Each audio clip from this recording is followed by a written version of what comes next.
I'm here with Boris Epshteyn, who serves as a special assistant to President Trump. Boris, thanks so much for joining us today. Good afternoon.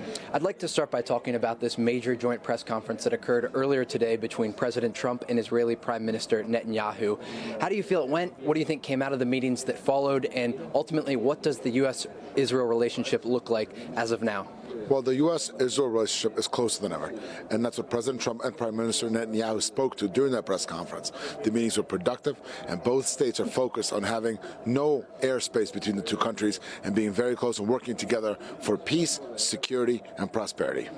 And during this press conference, President Trump talked a lot about a peace deal, bringing the Palestinians and the Israelis together. How does he plan to do this, and how does he plan to get both parties to the table, ultimately looking for stability in the Middle East? Well, those discussions will be continuing. The president was very clear that it's important to him to get to peace in the Middle East, and that other countries, which in the past may have not been allies of Israel, which are now partners of Israel's, will be part of that discussion as well, and will have a seat at the table as the overall deal takes on a larger magnitude maybe that's been thought of in the past. And President Trump was clear on that this afternoon. He spoke a lot today about the mutual issues that both countries have had trying to fight radical Islamic terrorism. Can you talk a little bit about that and sort of the angle that President Donald Trump wants to take, helping Israel fight this issue that they've dealt with just like the United States has in the past? Well, national security is key for Israel, obviously, and it's key for the United States of America. So it's one of several places where the two countries are complete lockstep.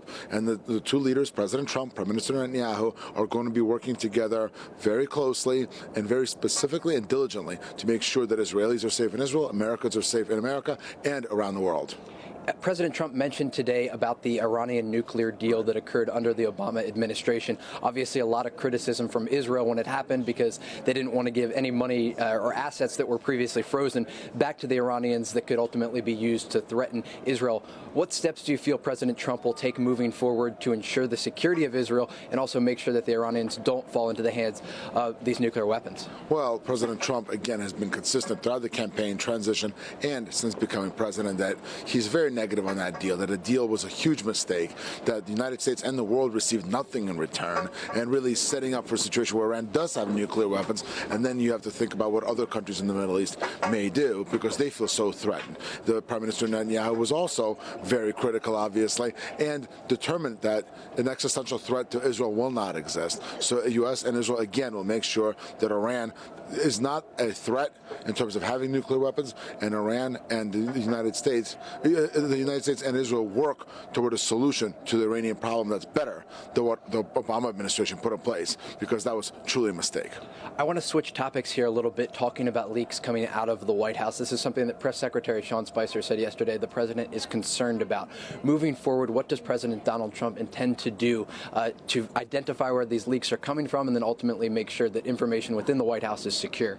Well, you know, certain leaks happen. Palace intrigue, they're bad, but they happen. When it's confidential information that's being leaked, that's criminal. That's criminal activity. And President Trump, again, was very clear that he will do everything he can in his power to make sure that does not keep going on under his administration, because what happens is it really endangers the United States of America. Some of that information being out there, it's not just political, it's national security, and that's a danger to the safety and security of the American people.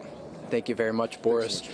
Boris Epshteyn, a senior special assistant to President Donald Trump here at the White House.